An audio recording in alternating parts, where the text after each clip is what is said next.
नमस्कार. महाराष्ट्रामध्ये सत्ता स्थापना ही 5 तारीखला होणार आहे हे सर्वांना माहिती आहे. परंतु ज्या प्रकारे वेगवेगळ्या तर्कवितर्क लढविल्या जातात त्याच्यामुळे मला ही प्रेस कॉन्फरन्स घ्यायला लागली.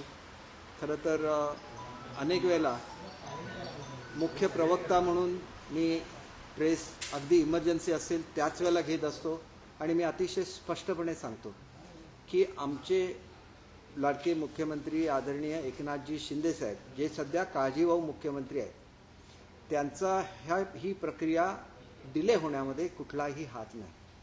त्यांनी 5 दिवसापूर्वी प्रेस घेऊन स्पष्ट केलेला आहे की जो निर्णय मोदी साहेब आणि शहासाहेब घेतील किंवा नड्डा साहेब घेतील तो आपल्यावर बंधनकारक असेल.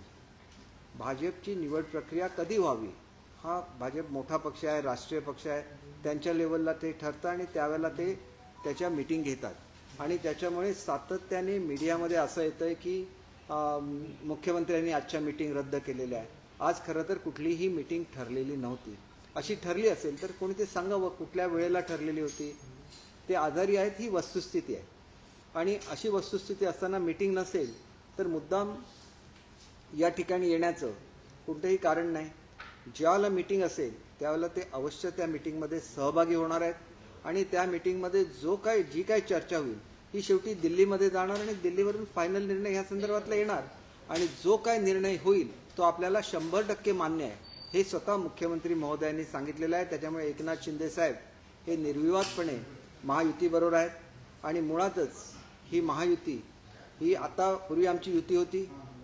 आदरणीय एकनाथजी शिंदे साहेब आणि देवेंद्रजी फडणवीस साहेब ज्यावेळेला एकत्र आले त्यावेळेला युती पुन्हा एकदा पुनर्स्थापित झाली महाराष्ट्रामध्ये आणि त्याच्यानंतर त्या युतीने केलेली कामं बघून अजितदादा त्याच्यामध्ये सहभागी झाले आणि म्हणून महाराष्ट्रामध्ये आम्ही आता ह्याला महायुती म्हणतो.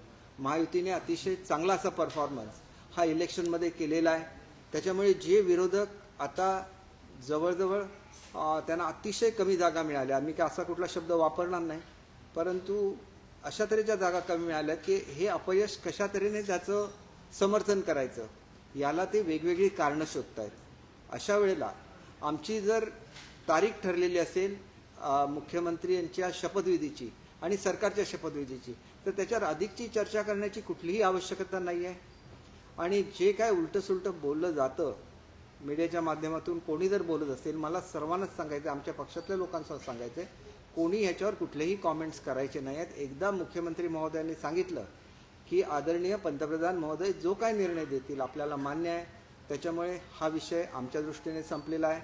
काही लोकांनी आदरणीय श्रीकांत शिंदे साहेबांचं नाव त्याच्यामध्ये घेण्याचा प्रयत्न केला. अशी कुठलीही ऑफिशियल अनाउन्समेंट नसताना काहीतरी तर्क काढायचा आणि त्याच्यामधून बातमी बनवायची हे कुठेतरी थांबलं पाहिजे. कारण एक मोठा असा विजय आमच्या युतीने मिळवलेला आहे. विशेषतः ज्यावेळेला ही युती स्थापन झाली आणि लोकसभेमध्ये थोड्याशा जागा कमी झाल्यानंतर ज्या प्रकारे आमच्या महायुतीची अवहेलना करण्यात आली त्याला योग्य असा उत्तर हे आमच्या महायुतीने दिलेलं आहे. निर्विवादपणे आपलं वर्चस्व महाराष्ट्रावर प्रस्थापित केलेलं आहे आणि त्याच्यामुळे हा विजय हा ज्याप्रमाणे मोदी साहेबांच्या नेतृत्वाचा आहे, शहासाहेबांच्या नेतृत्वाचा आहे, तसाच तो महाराष्ट्रामध्ये आदरणीय एकनाथजी शिंदे साहेब आणि फडणवीस साहेब यांनी जे नेतृत्व सुरुवातीच्या काळात दिलं आणि नंतर त्याच्यामध्ये अजितदादा सामील झाले त्या महायुतीचा हा निर्विवाद असा विजय आहे. आणि ह्या विजयाला कुठेही गालबोट लागू नये या दृष्टीने सर्वांनी विश्वास ठेवावा की आमच्याकडून कोणत्याही प्रकारे उशीर झालेला नाही, उशीर होणार नाही आणि एकनाथ शिंदे साहेबांचं पूर्ण सहकार्य हे या संदर्भात राहणार आहे. आणि ते सुद्धा नेते आहेत त्याच्यामुळे 3 नेते एकत्र बसायचे हे जे वरवरच्यावर सांगितलं जातं. त्यांची ज्याला बैठक ठरेल त्याला ते इथेही बसतील आणि दिल्लीला सुद्धा जातील आणि महाराष्ट्राला अतिशय चांगलं असं सरकार देतील आणि ज्याच्यामधून महाराष्ट्र हे देशातलं आघाडीचं राज्य आहे आणि त्याच्यामुळे त्याचा लौकिक कायम ठेवण्याच्या बाबतीत एकनाथ शिंदे साहेब हे महायुतीबरोबर ठामपणे आहेत एवढं मी आपल्याला निश्चितपणे सांगतो.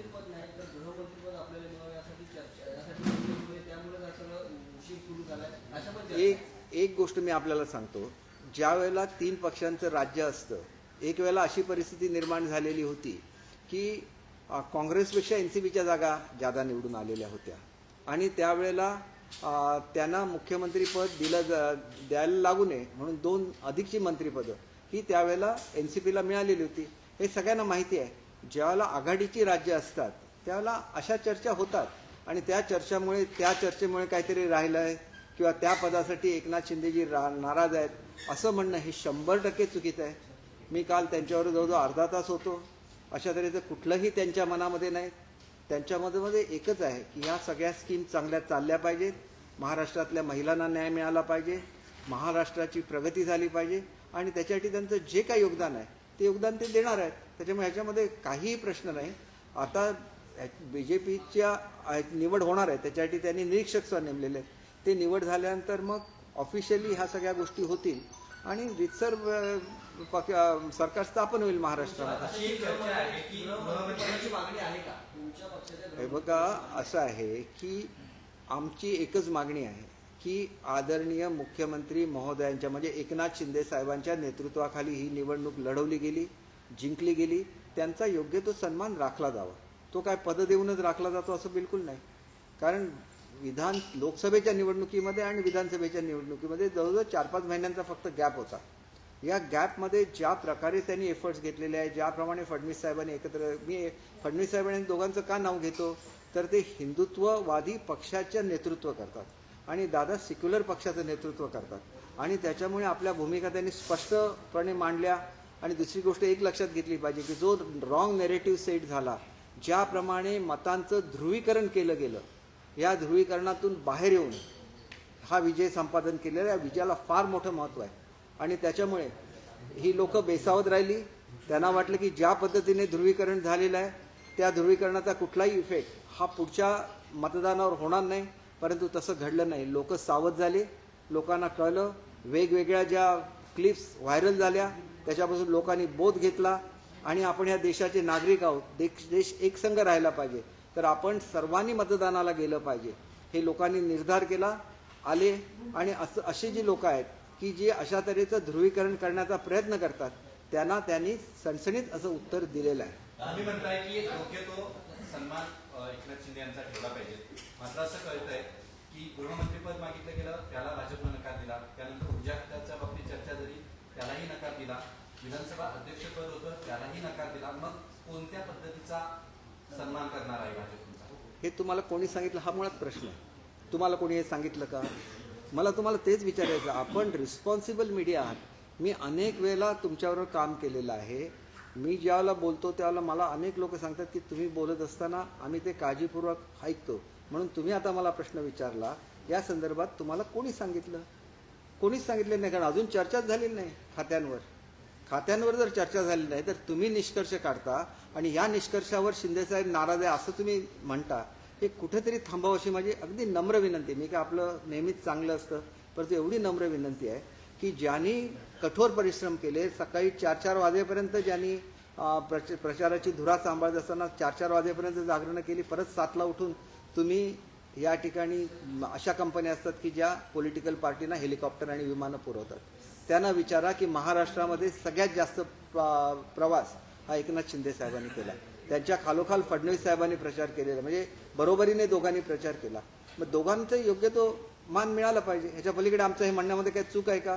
कारण महाराष्ट्रातल्या जनतेला नाही तर चुकीचा मेसेज जाईल की दोघांचा योग्य तो मान राखला गेला. दादांचा मान तर राखलेला आहे. ज्यावेळेला इथं आले त्यावेळेला त्यांनी मागितलेलं खातं त्यांना दिलेलं आहे. त्यांचा मान राखला आणि याचं सुद्धा अपयश जे त्यांचं होतं लोकसभेतलं त्यांनी भरून काढलं, दाखवून दिलं.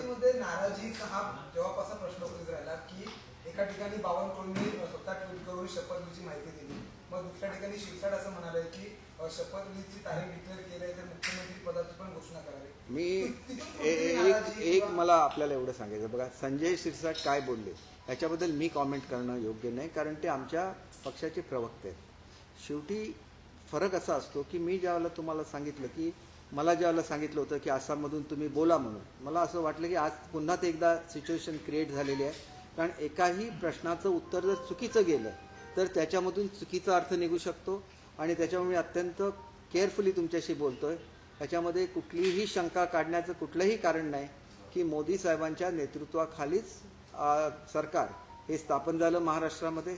ते एकनाथ शिंदे साहेब मुख्यमंत्री त्याचे होते आणि मुख्यमंत्री असताना त्यांनी जे काही निर्णय घेतले आणि चांगलं काम हे फडणवीस साहेबांबरोबर आणि अजितदादांबरोबर केलं. त्याच्याबद्दल त्यांचं कौतुक व्हावं एवढी आमची अपेक्षा नाही. चूक काहीच नाही. आम्ही काय त्यांना अमुकच पद द्या असं बिलकुल म्हटलेलं नाही.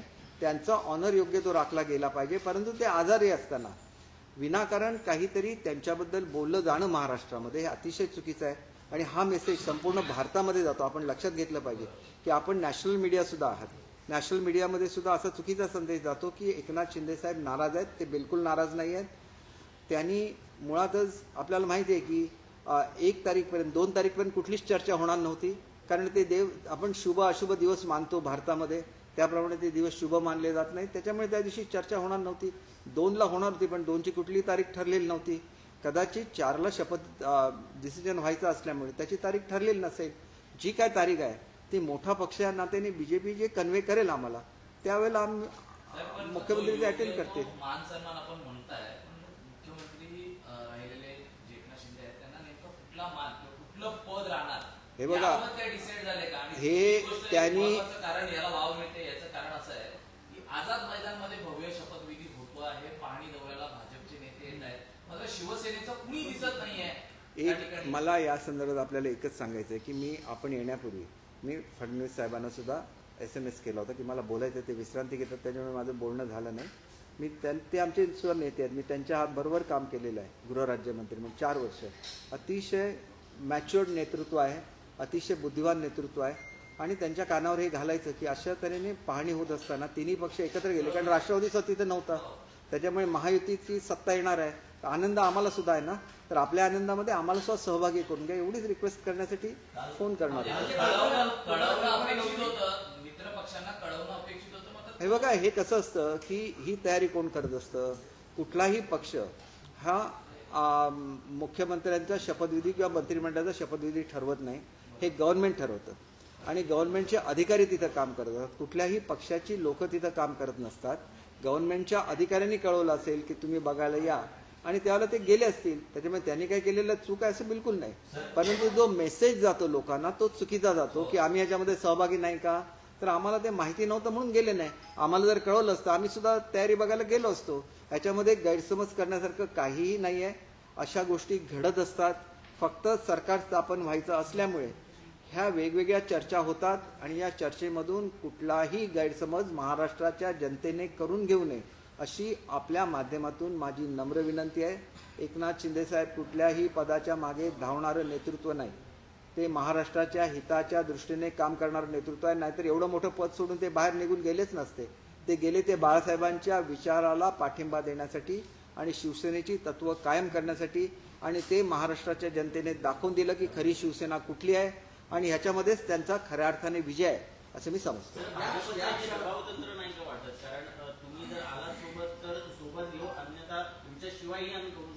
अशा पद्धतीचा मेसेज देण्याचा प्रयत्न आहे भाजपचा. कारण चंद्रशेखर बावनकुळे पक्षाचे प्रदेशाध्यक्ष आहेत. राजभवनात खरं ते नोटिफिकेशन निघायला हवं की कधी होणार आहे शपथ. नाही, आपल्याला एकच मला सांगायचं बघा, आम्ही सगळ्यांबरोबर एकत्र काम केलेलं आहे. बावनकुळे साहेबांबरोबर सुद्धा एकत्र काम केलेलं आहे. आणि सर्वांचं म्हणणं मी फडणवीस साहेबांची जो रात्री चर्चा केली फोनवर आणि आमचं सगळ्यांचंच म्हणणं आहे, फडणवीस साहेबांचं जो म्हणणं आहे की एकनाथ शिंदे साहेबांचा जो महाराष्ट्रामधला मान आहे तो राखला गेला पाहिजे. आता फडणवीस साहेब हे तर मुख्य आहेत पक्षाचे. ते जर म्हणतात की मान राखला जाईल, मग ते दिल्लीने ठरवायचं, आम्ही नाही ठरवणार. कशा रीतीने मान राखायचा हे दिल्लीचं केंद्रीय नेतृत्व ठरवेल. एक मेसेज जनतेला जायला लागतो की या दोघांच्या नेतृत्वाखाली खऱ्या अर्थाने ही लढाई झाली. तिघांच्या अर्थात दादासुद्धा त्याच्यामध्ये होते. तर त्यांचा योग्य तो मान महाराष्ट्रामध्ये राखला गेला. कारण ही शेवटी युती आहे. युतीमध्ये हा मेसेज जायलाच लागतो आणि तो जाण्याची जबाबदारी ही शेवटी शिंदेसाहेबांनी केंद्रीय नेतृत्वावर सोडलं. आणि केंद्रीय नेतृत्व केवढं मोठं आहे ते त्याचे काय करायचं ते निर्णय घेतील. त्याच्या पलीकडे आम्ही काहीही म्हटलेलं नाही आहे. आम्ही एक कार्यकर्ते म्हणून, या पक्षाचे कार्यकर्ते म्हणून आम्हाला असं वाटतं की आमच्या नेत्याचा योग्य तो मान राखला पाहिजे. कारण त्यांनी शिवसेना कोणाची आहे हे सुद्धा सिद्ध करून दाखवलं. कारण युती ही एकट्या शिवसेनेची नाही, ती भाजप आणि शिवसेनेची युती आहे. आणि ज्या वेळेला एकनाथ शिंदे साहेबांनी ही युती केली महाराष्ट्रामध्ये त्यावेळेला त्याच्यावर प्रश्नचिन्ह उपस्थित केली गेली की ही खोटी शिवसेना असं म्हटलं गेलं. परंतु खरी शिवसेना ही बाळासाहेबांचीच शिवसेना असू शकते आणि ती शिवसेना ही आमचीच शिवसेना आहे, ज्याला इलेक्शन कमिशनने मान्यता दिली आहे. आमच्याकडे पक्षाचं चिन्ह आहे, बाळासाहेबांचा विचार आहे आणि ते दिघे साहेबांचा विचार आहे आणि त्याच्यामुळे ते त्यांनी सिद्ध करून दाखवले. फार मोठं यश आहे. आणि लोकसभेमध्ये जे काय आम्ही बॅकफूटला गेलेलो होतो पूर्णपणे आम्ही आता फ्रंट फूटवर आहोत आणि आम्ही चांगला विकास महाराष्ट्राचा करून दाखवणार. या प्रश्नाला वाव यासाठी आहे तुम्ही की वारंवार आझाद सांगताय, तुम्ही वारंवार म्हणताय की त्यांचा मान राखला गेला पाहिजे. महायुतीत जर सगळं अलबेलं तर तुम्हाला हे वारंवार इतक्यांदा सांगावं का लागतंय की एकनाथ शिंदे नाही, आपण म्हणता की अमुक डिपार्टमेंट मागितलं ते त्यांनी दिलं नाही. कोणालाच माहिती नाही की कुठलं डिपार्टमेंट मागितलं, काय केलं ते. हे सगळे तुमच्या मनाचे खेळ आहेत आणि त्याच्यामुळे मला ही का द्यायला लागतं की आमची कार्यकर्त्यांची भावना काय आहे की आमचा नेता स्व जिंकलेला आहे. फडणवीस साहेब सुद्धा आमचे नेते आहेत, ते स्व जिंकलेले आहेत. तर मान राखताना समजा मी असं म्हणत नाही की मुख्यमंत्री कोण करायचा हा बीजेपीचा वर सोडलेला आहे, ते मुख्यमंत्री झाले. तर एकनाथ शिंदे साहेब सुद्धा मुख्यमंत्री होते, ज्यांच्या नेतृत्वाखाली ही लढाई लढली गेली. तर त्यांचा सुद्धा योग्य मान राखला गेला हे महाराष्ट्राला कळायला लागतं ना. महाराष्ट्राच्या जनतेने आम्हाला मतं दिली आहेत, त्याच्यामुळे माझ्यासाठी नाही किंवा आमच्या कार्यकर्त्यांसाठी नाही, तर हे जनतेची अपेक्षा असते की दोघांनाही योग्य तो मान मिळालेला आहे. आणि दादांना तर मान पूर्वीच दिलेला आहे, कारण ते नंतर जॉईन झाले तेव्हा त्यांनी ती मागितली ती पदं त्यांना दिली वगैरे, हे सगळं झालेलं आहे. आणि त्याच्यामुळे मला असं वाटतं की असं जर कोणाच्या मनामध्ये कन्फ्युजन असेल कृपया मनातून काढून टाका. आम्ही 100% एकत्र आहोत. कुठल्या पाहणीसाठी एकटे बीजेपीचे अध्यक्ष गेले त्याच्यामुळे काय घडलं त्याच्यातून अर्थ काढायचा असं बिलकुल नाही. एकनाथ शिंदे साहेब हसले की हसले नाहीत याच्यावरून वेगवेगळा अर्थ काढायचा हे सर्व चुकीचं आहे. आणि हे तुम्ही ज्याला इथं बोलता त्याला देशामध्ये ते बोललं जातं ते आणि चुकीचं आहे. सर, मानवताचा एक प्रश्न आहे की ज्या पद्धतीने आपण म्हणालात की प्रशासन ठरवतं शपथविधी कुठे आणि कसा करायचा, तर असं असताना बावनकुळेंच्या ट्विटरवरनं कळतं की 5 तारखेला शपथविधी आहे. शिवसेनेच्या कुठल्याही ज्येष्ठ मंत्री किंवा नेत्यांना याबाबत कल्पना नसते, त्यामुळे या सगळ्या गोष्टींना वाव मिळते. आणि दुसरा प्रश्न असा आहे त्याला जोडून की मान सन्मान म्हणजे योग्य मान सन्मान म्हणजे नेमका काय मान सन्मान, की बाबा हे बघा, आपण एक गोष्ट लक्षात घ्या की मान सन्मान हा कोण देत असतं. आपल्या घरातली जी वडील मंडळी असतात ते आपल्याला मान सन्मान देत असतं. आमचे नेते कोण आहेत, मोदी साहेब आमचे नेते आहेत. तर त्यांच्या मनामध्ये त्यांनीच स्वतः त्यांना अभिनंदन केलेलं आहे. तो केवढा मोठा मान आहे एकनाथ शिंदे साहेबांचा. आणि जनतेला महाराष्ट्राच्या वाटतं बघा असं आहे की शेवटी मतदान कोणी केलं, महाराष्ट्रातल्या जनतेने केलेलं आहे. तर त्यांना असं वाटतं की एकनाथ शिंदे साहेबांच्या नेतृत्वाखाली लढाई झाली आहे तर त्यांचा योग्य तो ऑनर ह्या सरकारने ठेवला असं त्यांना त्यांच्यामध्ये मेसेज गेला पाहिजे, आमच्यामध्ये नाही. आपण पुन्हा एकदा लक्षात घ्या, हे पॉलिटिकली असतं. याच्यानंतर महापालिकेच्या निवडणुका व्हायच्या आहेत, याच्यानंतर नगरपालिकांच्या निवडणुका व्हायच्या आहेत, जिल्हा परिषदेच्या निवडणुका व्हायच्या आहेत. युती म्हणून एक संघपणे आम्हाला सगळ्यांच्या समोर जायचं आहे. हे तर्कवितर्क ज्यावेळेला मीडियामध्ये येतात त्यावेळेला आमच्या महायुतीच्या मध्ये सुद्धा थोडी चलबिचल होण्याची शक्यता असते. असं होता कामा नये, कारण आम्ही मनापासून लढाई केलेली आणि लढाई जिंकलेली आहे. तर ते आमचं जे श्रेय आहे ते तसंच राहावं, याच्यासाठी हे जे तर्कवितर्क आहेत ह्याला कुठेतरी पूर्णविराम मिळावा अशी माझी नम्र विनंती आहे. ज्यावेळेला मीटिंग असेल दिल्लीला त्यावेळेला आपल्याला दिसेल की एकनाथ शिंदे साहेब गेलेले दिसतील त्या ठिकाणी. आपल्याला कोणी सांगितलेलं होतं का की श्रीकांत शिंदे साहेबांना उपमुख्यमंत्री व्हायचं आहे, त्यांनी नेहमी सांगितलेलं आहे. श्रीकांत शिंदेजींना त्यावेळेला सर्वच्या सर्व खासदारांनी म्हटलेलं होतं की त्यांना मंत्री करा. त्यांनी सांगितलं नाही, मी मंत्री होणार नाही, सर्वात जो ज्येष्ठ शिवसैनिक असेल खासदार असेल तो मंत्री होईल. आणि तसं त्यांनी करून दाखवलं. त्याच्यामुळे ते जे काय त्याग करत असतात त्या त्यागाला कुठेतरी मान दिला पाहिजे असं मला वाटतं. सारखं सारखं हे नाराज आहे ते नाराज आहे असं काहीतरी म्हणत राहिलं तर मग त्या त्यागाला काही किंमत राहत नाही. त्यांनी स्वतःहून घेतली ना प्रेस कॉन्फरन्स, स्वतःहून सांगितलं ना मोदी साहेब म्हणतील ते फायनल. मग त्याच्यानंतर कशाला चर्चा करायची. मोदी साहेबांनी आपला काही निर्णय दिलाय का किंवा शाह साहेबांनी काही निर्णय दिलाय का, अजून दिलेला नाही. त्याच्यामुळे आजच चर्चा करत राहायची. ते विश्रांतीला म्हणून दऱ्याला गेले, नेहमीच विश्रांतीसाठी जातात, त्याच्यावर चर्चा. आज मिटिंग ठरलेली नसताना मुख्यमंत्र्यांनी आजच्या सगळ्या मिटिंग रद्द केल्या असं विनाकारण प्रेसमध्ये येणं हे योग्य नाही, कारण मिटिंग ठरलेलीच नव्हती. आज ठाण्यामध्ये तुम्ही मुख्यमंत्र्यांची भेट घेतली, काय नेमकी मन की बात झाली? हे बघा, मन की बात तुम्हाला एकच सांगतो, हा एक असा नेता आहे की जो दिलदार आहे, कुठल्याही पदासाठी झगडणारा तो नेता नाही, तत्वासाठी झगडणारा नेता आहे. आणि ते तत्व त्यांना बाळासाहेबांनी ते बाळकडू दिलेलं आहे, आनंद दिघे साहेबांनी त्यांना ते बाळकडू दिलेलं आहे. तुम्ही नुसतं प्रेमाने त्यांना काही सांगा, ते आपलं म्हणजे प्राण अर्पण करते, एवढं ते दिलदार आहे. मग प्राण हे फेज म्हणतात त्याला, की आम्ही मागितलं तर आम्ही हे सुद्धा देऊ, नाही तर आम्ही लढाई करू, अशा तऱ्हेचे नेते आहेत. उगाच अशा मोठ्या नेत्याबद्दल एवढं मोठी कामगिरी केल्यानंतर काहीतरी चर्चा व्हावी की हे नाराज आहे, दमुक आहे, हे चुकीचं आहे. त्यांना ते एवढे दिलदार आहेत की काही नाही दिलं तरी आनंद मानणारे आहेत आणि ते लढाई करत राहतील. लढवय्या नेता आहे आमचा. त्याच्यामुळे माझी एक तुम्हाला कळकळीची विनंती आहे की हे आता कुठेतरी ह्याला फुल स्टॉप देण्याची गरज आहे. जो काय निर्णय येईल दिल्लीवरून येईल तो एकनाथ शिंदे साहेबांनी सांगितलाय, फडणवीस साहेबांनी सांगितलाय, दादांनी सांगितलंय. ह्याच्यामध्ये पुन्हा पुन्हा आणि चर्चा होऊ नये एवढी. आणि तुमच्या मनामध्ये कुठल्याही शंका असतील आज मला विचारा, प्रत्येक शंकाचं मी योग्य ते आपल्याला उत्तर देईन. भाजप मित्रपक्षाला विश्वासात घेत नाही. पण तुम्हाला अधिकृतरित्या कळवलं चाललं नव्हतं असं म्हणताय, पण आता तरी तुम्हाला अधिकृतरित्या शपथविधी आहे कळवण्यात आलंय हे बघा, आपण एक गोष्ट लक्षात घ्या की शपथविधी कोणाच्या उपस्थितीत होणार आहे? प्राईम मिनिस्टर साहेबांच्या उपस्थितीमध्ये होणार आहे. प्राईम मिनिस्टर साहेबांची डेट त्यांना कळल्यामुळे त्यांनी ती जाहीर केली, कारण ते पक्षाचे अध्यक्ष आहेत. प्राईम मिनिस्टर जरी देशाचे प्राईम मिनिस्टर असले तरी ते भाजपचे आहेत, त्याच्यामुळे त्यांनी अनाऊन्स करणं हा त्यांचा अधिकार आहे. आम्हाला त्याच्याबद्दल काहीच म्हणायचं नाही. पण तुम्हाला आतापर्यंत माहिती आहे का नाही? आम्हाला 100% माहिती आहे. तुम्ही ताबडतोब न्यूज देता, आम्हाला ताबडतोब कळतं, आम्हाला आनंद होतो. नाही, काल मुख्यमंत्र्यांसोबत तुमची जी एकंदरीत वार्ता असतानाचा व्हिडिओ बघा, त्यामध्ये नेमकं काहीतरी माझी चर्चा जी मुख्यमंत्री महोदयांची झाली ती क्लिअर कट झालेली आहे.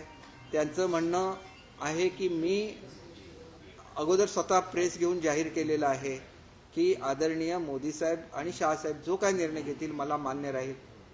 त्याच्यानंतर सुद्धा ज्या चर्चा केल्या जातात ह्याचं उत्तर आम्ही देऊ का असं मी त्यांना विचारायला गेलेलो होतो.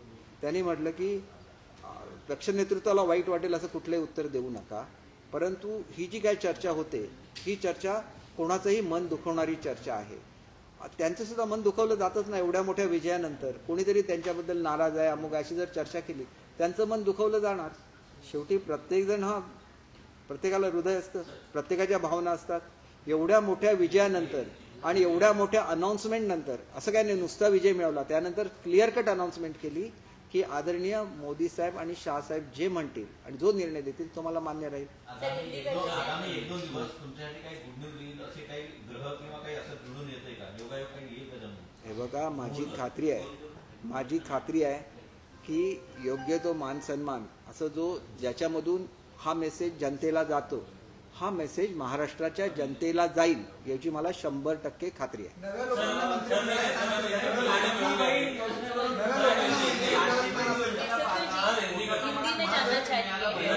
मंत्रिमंडळात स्थान असेल का? आणि हे बघा, आम्ही आपल्याला एक गोष्ट सांगतो. आम्ही निवडून आल्यानंतर एक मताने ठराव केलेला आहे की आमचे सगळे अधिकार हे आम्ही एकनाथ शिंदे साहेबांना दिलेले आहेत. ते जे काही ठरवतील ते आमच्या दृष्टीने फायनल आहे. त्याच्यावर सगळे लोक आनंदी आहेत. आम्हाला एवढा मोठा विजय मिळाला याच्यात आम्हाला आनंद आहे. मुख्यमंत्री पद को लेकर जो देरी हुई योजनेवरून 1500 रुपये आतापर्यंत आपण, परंतु निवडणूक झाल्यावरती जिंकून आल्यानंतर महायुती सरकार आल्याच्यानंतर 2100 रुपये मिळणार असं सांगितलं होतं, परंतु आता कुठेतरी हे पैसे आहेत ते काही महिन्यानंतर मिळणार आहेत अशा चर्चा आहेत. एक गोष्ट मी आपल्याला सांगतो, आचारसंहिता लागल्यानंतर हे 1500 रुपये डिले होऊ नयेत म्हणून ॲडव्हान्समध्ये 1500 रुपयाचं पेमेंट हे सरकारने केलेलं आहे. त्याच्यामुळे त्याची मुदत संपली की दुसरा 1500 रुपयाचा हप्ता हा त्या ठिकाणी जाईल. 2100चा निर्णय जो घ्यायचा आहे तो निर्णय घेताना कॅबिनेटमध्ये निर्णय घ्यायला लागेल आणि त्याप्रमाणे बजेटमध्ये सुद्धा तरतूद करायला लागेल. डिसेंबर महिन्यामध्ये पुरवणी मागण्या सादर होतील त्यावेळेला हा निर्णय घेता येईल. सरकारला एक प्रोसिजर असते आणि ती प्रोसिजर फॉलो करायला लागेल. ती प्रोसिजर फॉलो केल्यानंतर आपापच या बजेटमध्ये आम्ही घोषणा केली ती 1500 रुपयाप्रमाणे त्याचं कॅल्क्युलेशन झालं, त्याची प्रोव्हिजन झाली. आता 2100 करायचं असेल तर पुरवणी मागण्यांमध्ये 2100ची प्रमाणे जो फरकाची रक्कम आहे त्याची प्रोव्हिजन करायला लागेल. उघड आहे. आता तर डिसेंबर महिन्यात चालू आहे, आता अधिवेशन होणार, अधिवेशनामध्ये आम्ही करणार. उत्तर में दिलन मैं अभी जरा 2 मिनट में हिंदी में अगर आप नहीं पूछते तो भी मैं हिंदी में बोलता, क्योंकि एक रॉन्ग मैसेज जा रहा है पूरे भारतवर्ष को. एक बहुत ही कठिन लड़ाई थी महाराष्ट्र में, जहां पे लोकसभा में हमें अच्छी जीत नहीं मिली और हर कोई सोचता था कि अब गवर्नमेंट महाराष्ट्र में चेंज हो जाएगा. लेकिन इतनी मेहनत की आदरणीय एकनाथ शिंदे जी के नेतृत्व में फडणवीस साहब ने की, अजीत दादा ने की और एक अच्छी जीत हमारे दोनों महायुति को मिले. इसमें पूरा क्रेडिट आदरणीय मोदी साहब को जाता है, शाह साहब को जाता है. मोदी साहब के इमेज पे ही बहुत सारा मतदान हो जाता है महायुति को. लेकिन इसके साथ ही जो नए स्कीम हमारे आ गई उसका भी उसको क्रेडिट जाता है. फिर जो रॉन्ग नैरेटिव क्रिएट किया गया था महाराष्ट्र में उसको जनता ने जान लिया कि ये सब झूठी बातें हैं, हम लोगों को फंसाया गया, ये उनके मन में बैठ गया। और जो पोलराइजेशन ऑफ वोट्स उन्होंने किया था लोकसभा के दौरान, वो लोगों को नहीं भाया। उनके आप क्लिप्स देखिए, कितनी गंदी क्लिप्स है। तो लोगों ने सोच लिया अगर डेमोक्रेसी का रक्षण करना है तो हमें बाहर निकलना है, हमें वोट करना है, पूरी जनता आ गई वोट करने के लिए। और ऐसी जो प्रवृत्तियां है उनको पूरी तरह से डिफीट कर दिया। और ये प्रवृत्तियां खास करके कांग्रेस की एक नीति रहती है कि पोलराइजेशन करो, और इस नीति को लोगों ने पराभूत किया। सब लोग बाहर आ गए और जिन्होंने पोलराइजेशन किया था उन लोगों को उन्होंने पराभूत कर दिया। मैं दूसरी चीज मुझे पूरा करने दीजिए। इसके बाद ज़्यादा सीटें बीजेपी की जीत के आई है, तो हमारे मुख्यमंत्री महोदय ने खुद प्रेस ली, उसमें उन्होंने बता दिया कि जो भी बीजेपी निर्णय लेगी, जो भी मोदी साहब, शाह साहब, नड्डा साहब निर्णय लेंगी, तो उसके साथ पूरे दिल से मैं हूँ। इसके बावजूद भी अगर कोई अलग से चर्चा करता है, उनके बारे में कुछ मिसअंडरस्टैंडिंग क्रिएट करने की कोशिश होती है, तो ये चीज़ें गलत है। वो एक दिलदार नेता है जो हमेशा उनको एक लड़वैया नेता बोला जाता है, जिन्होंने ये सीख बाला साहेब ठाकरे से ली, उन्होंने दिघे साहब से ये सीख ली, और वो हमेशा काम करते रहते हैं। कहीं भी अगर फ्लड आ जाती है पूरे इंडिया में, तो वहाँ पे वो पूरी मेडिकल टीम लेके जाते हैं, वहाँ पे मदद करते हैं। जो भी कठिनाई किसी विभाग में आने दीजिए, अगर वो महाराष्ट्र में हो, महाराष्ट्र के बाहर हो, जैसे केरल में बहुत बड़ी दुर्घटना हुई थी, उस वक्त भी वो 60 ट्रक लेके, जिसमें पूरा मेडिकल एड्स था, डॉक्टर्स की पूरी टीम लेके केरल में गए थे। एक ऐसे नेता है जो हमेशा कार्यरत रहते हैं, और एक असेट है शिवसेना के लिए। शिवसेना, बाला साहेब ठाकरे हमेशा बोलते थे 80% सोशल वर्क, 20% पॉलिटिक्स, और वो कैसी करनी चाहिए। इसका एक जीता ज़्यादा उदाहरण एकनाथ शिंदे जी है, तो वो क्यों नाराज होंगे? वो तो एक लड़वैया नेता है, उनको तो ब्लेसिंग्स है मोदी साहब की, शाह साहब की, उनके लिए वो काफ़ी है। जब कोई गवर्नमेंट फॉर्म होता है तो पूछा जाता है आपको कौन सा पोर्टफोलियो चाहिए, उनको भी पूछा जाएगा, तो अपने चॉइस से वो बोल देंगे देना या नहीं देना, वो लोग डिसाइड करेंगे, क्योंकि हम लोग उनका नेतृत्व मानते हैं, तो वो लोग डिसाइड करेंगे। इसके ऊपर हमारे प्रेजेंट सीएम साहब नाराज है, ऐसे जो बोला जाता है वो साफ गलत है। कभी भी ऐसे देखिए कि उन्होंने क्या बोला है। आज भी बोला जाता था कि आज की सब मीटिंग कैंसिल होगी, आज तो एक भी मीटिंग तय नहीं हुई थी, फिर ये क्यों बोला जाता है, ये सवाल उठता है। इतनी बड़ी जीत के बाद अगर किसी को डिफेम किया जाता है, इसके बारे में अगर कोई कंफ्यूजन क्रिएट किया जाता है, वो साफ गलत है। कोई भी लोग जो मीडिया पे ऐसे बोलते होंगे कि आज मीटिंग था, तो उनको बोलना चाहिए कि कब मीटिंग था, कितने बजे था, और क्यों नहीं आए। ये तो सचमुच में बीमार है। वो जब गए तो इन्फेक्शन की वजह से आप देखिए उनका थ्रोट, उनको बोलने के लिए भी नहीं आ रहा था, आज भी उनको सलाइन चालू है। तो जब भी मीटिंग होती है, मैंने वो देखा है कि रात को भी उन्होंने सलाइन लिया है, बाद में जाके एज ए सीएम मीटिंग की है। तो मीटिंग के लिए कभी भी ऐसे नहीं हो सकता कि उन्हें किसी ने बुलाया और वो नहीं गए, ऐसे बिल्कुल नहीं हो सकता। दूसरी चीज़, ऐसी भी कुछ अफवाहें फैलाई जाती है कि एक श्रीकांत शिंदे जी को डेप्यूटी सीएम बनाने का हम लोग सोच रहे हैं। श्रीकांत शिंदे जी एक ऐसे नेता है जो हमेशा दूसरे के बारे में सोचते हैं। हमारे सब एमपी ने ये किया था, रिजोल्यूशन किया था कि हमारी एक राय है कि श्रीकांत शिंदे जी को केंद्र में मंत्री बनाया जाए। उसके बावजूद उन्होंने बोला कि मैं नहीं मंत्री बनने वाला हूँ, जो सीनियर मोस्ट एमपी होगा वही मंत्री बनेगा, और उन्होंने वो करके दिखाया। वो अलग है, तो उनके बारे में ऐसी कुछ चर्चा होना मुझे तो अच्छा नहीं लगता। तो प्रवक्ता के हिसाब से मैंने आपको बुलाया, क्योंकि मैं भी काफ़ी अस्वस्थ था कि ऐसी चर्चा क्यों होनी चाहिए। देखिए डिले तो आप देखिए।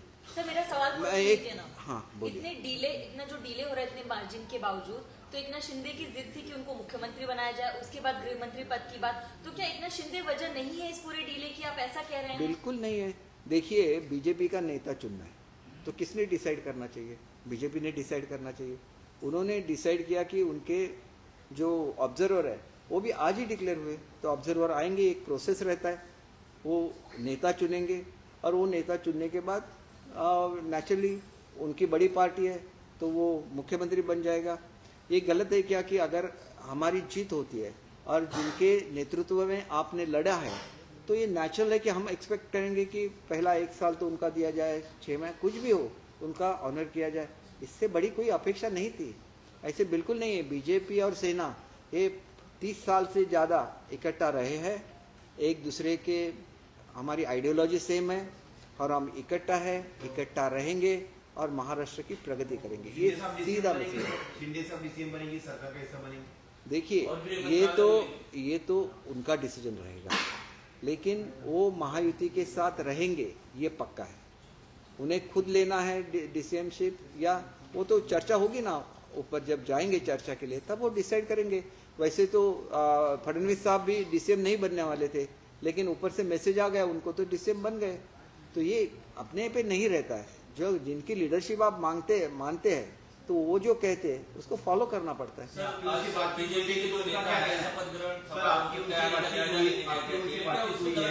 उनका क्या कहना है कि आप उनकी क्या इच्छा है कि वो बने रहने चाहते हैं सरकार में देवेंद्र फडणवीस की तरह कि वो देखिए ये तो उनके मन में क्या इच्छा है मैं आपको नहीं बोल सकता। 5 तारीख को ये चीज़ आपके सामने आ जाएगी। उससे पहले वो दिल्ली में जाएंगे, तो दिल्ली में उनको क्या इंस्ट्रक्शंस मिलती है ये भी इम्पोर्टेंट है। तो उन्होंने हमेशा बोला है कि हम लोग आदर रखेंगे, जो भी प्राइम मिनिस्टर साहब बोलेंगे, होम मिनिस्टर साहब बोलेंगे, उसका पूरा आदर रखेंगे। उसके बाद भी ये सब चर्चाएं होती है तो ये चर्चाओं से गलत मतलब निकलता है। अब अभी देखिए आपने एक सवाल किया कि शपथ ग्रहण समारंभ की तैयारी देखने के लिए बावनकुळे जी गए थे, तो 5 तारीख को पीएम साहब आ रहे हैं। वो उनके पार्टी के पीएम है और एनडीए की भी पीएम है और ये पार्टी के अध्यक्ष है। नेचुरली उनको तो ये रहेगा कि हर चीज़ अच्छी तरह से बने और उनको पूरा हक है कि जाके वो वहाँ पे जो ऑफिसर्स है उनको बोले कि यहाँ ऐसा होना चाहिए, ऐसा होना चाहिए।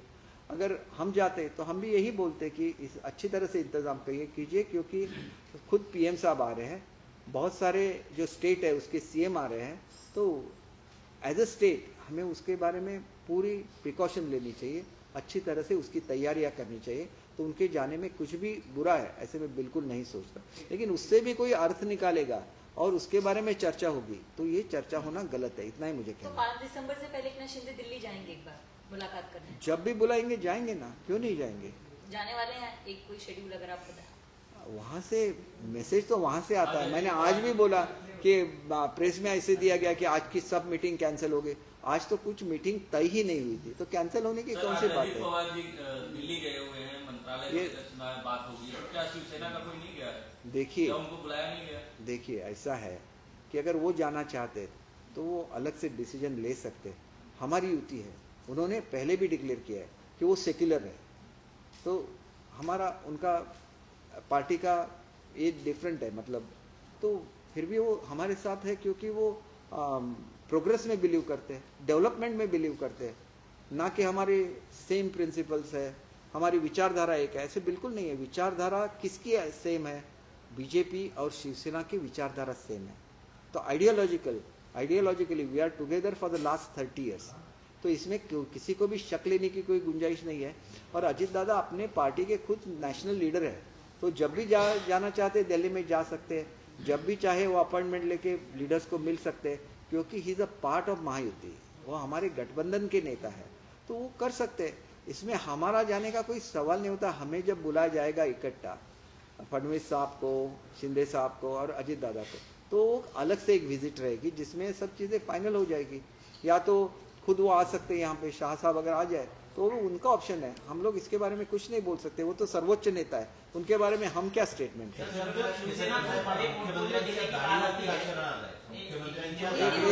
हिंदी समझो नहीं, हिंदी संभव तो जब शिवसेना को बड़े पोर्टफोलियो देने की बात आती है तब अजीत पवार की पार्टी से समर्थन बीजेपी को चला जाता है। आज भी अजीत पवार दिल्ली चले गए, क्या आपको ऐसा नहीं लगता कि शिवसेना की बार्गेनिंग पावर घटाने के लिए अजीत पवार का इस्तेमाल बीजेपी कर रही है?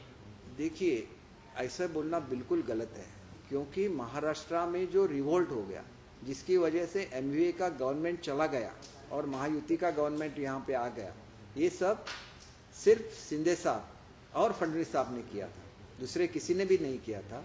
बाद में जो प्रोग्रेस होने लगी महाराष्ट्र की, वो देखते हुए अजित पवार ज्वाइन हुए, तो सबको मालूम है, सब आप पीछे वाले सब पढ़ लीजिए। और हमारी जो महायुति है, हमारी युति है, वो 30 साल से ज़्यादा पुरानी युति है। तो आइडियोलॉजी पे बेस्ट है, तो इसमें कोई संशय नहीं है। दूसरी चीज़ ये है कि आज निर्विवाद ये सिद्ध हो गया, ये प्रूव हो गया कि असली शिवसेना ही एकनाथ शिंदे साहब की शिवसेना असली शिवसेना है। ये बाळा साहब की विचारों वाली शिवसेना है, ये आनंद दिघे साहब के विचारों वाली शिवसेना है। इसे लोगों ने इसके पसंदी दी है। इसके बावजूद जो उनको फतवे के वोट मिले थे वो अगर डिडक्ट करे तो उनकी पोजीशन क्या होगी, इसके बारे में आप ही सोचिए। इतने कम आ गए और वो फतवे वाले वोट आप अगर उसमें से निकाल दिए जो कांग्रेस के वोट थे तो कितने बचते हैं उनके पास?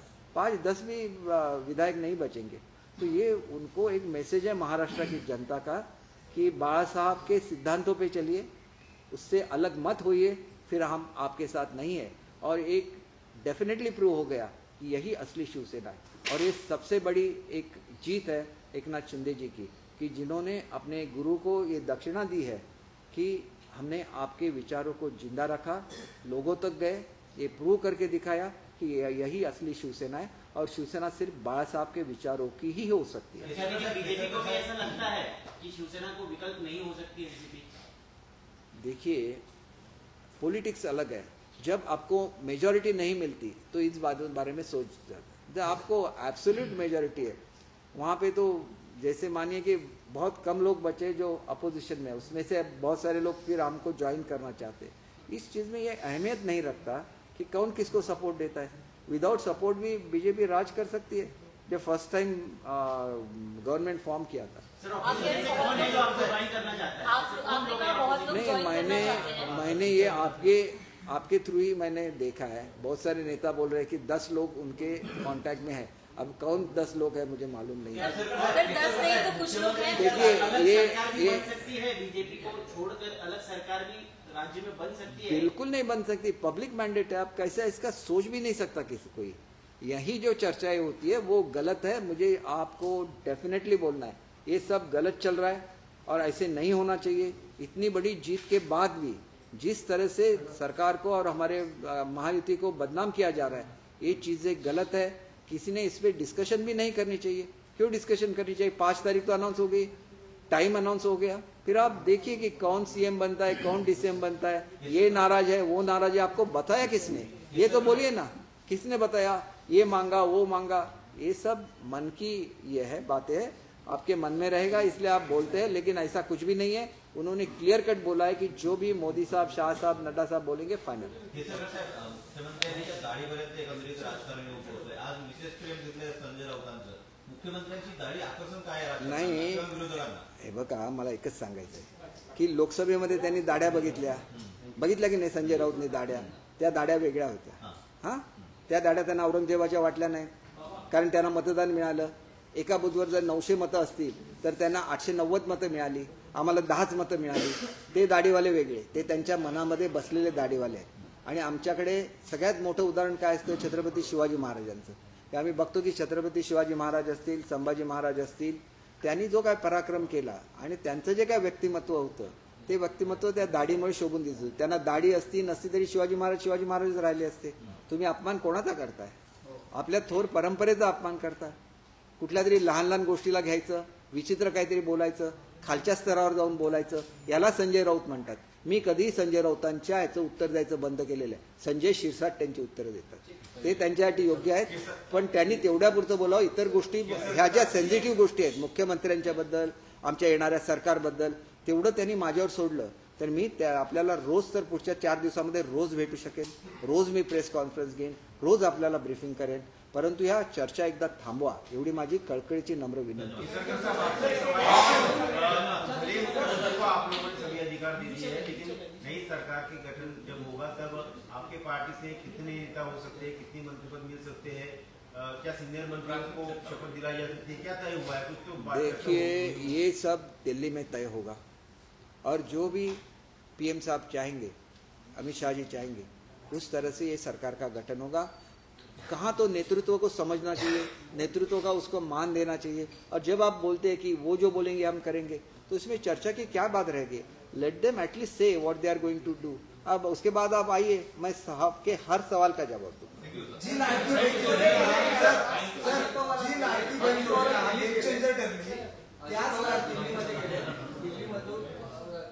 अजित पवार भारतीय बघा, आमचं असं बिलकुल म्हणणं नाही. आपल्याला मला एकच अतिशय नम्रपणे सांगायचं आहे की आमची आयडिओलॉजी वेगळी आहे. आमची आयडिओलॉजी आणि BJPची आयडिओलॉजी सेम आहे. त्याच्यामुळे आमची युती होती. त्याच्यानंतर आम्ही जी विकास कामं केली ते बघून राष्ट्रवादी त्याच्यामध्ये सामील झाले. राष्ट्रवादी स्वतः एक पक्ष आहे, ते त्याचे नॅशनल प्रेसिडेंट आहेत. त्यांची आयडिओलॉजी वेगळी असू शकते, त्याबद्दल आम्हाला ऑब्जेक्शन घेण्याचं काही कारण नाही. परंतु महायुती म्हणून आम्ही आमच्या तत्वाला धरून राहू. आम्ही ज्या पक्षाबरोबर इलेक्शन लढवलेली आहे त्यांच्याशी आम्ही प्रामाणिक राहू आणि आम्ही महाराष्ट्राच्या जनतेची सेवा करू.